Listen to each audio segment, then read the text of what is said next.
An important feature of a bariatric chair is tilt in space, backrest recline, and forward tilt.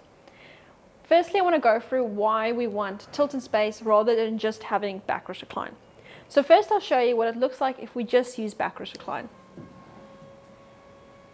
You'll see that our client is going to go into a posterior pelvic tilt and this kind of sacral sitting posture, and eventually with gravity they're going to start sliding more out of the chair and causing a lot of friction and shear on the tailbone.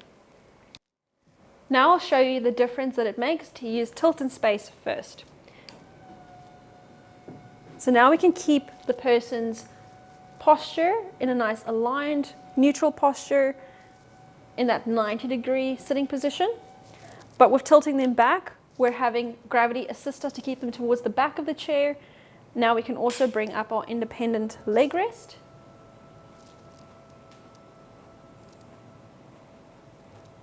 Which is a really good option for clients that have swelling in their legs that need to elevate the legs.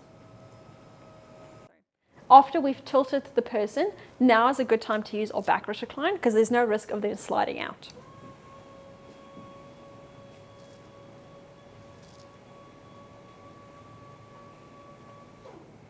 As you can see, this is a really good option if we want to have a client with elevated legs where their heels can be as close as possible to being in line with their heart for that postural drainage, but now we also have no risk of the person sliding out with our backrest recline. Next, I'll go into our forward tilt. So we can bring down our leg rest while we tilt forward,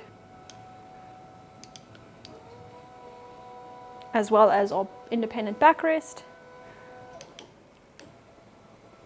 Just bring the legs down fully and make sure the person has their feet nicely planted on the floor.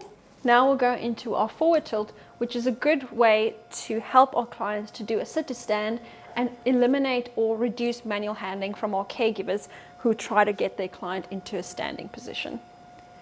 We're now elevating the client's hips, so it makes it a lot easier for them to stand up, and they can also then push off from their armrests. Now that we've lifted up the chair and tilted forward a bit, we'll have our client lean forward, nose over toes, and then they can push off into a stand. This allows our client to be more independent with their mobility.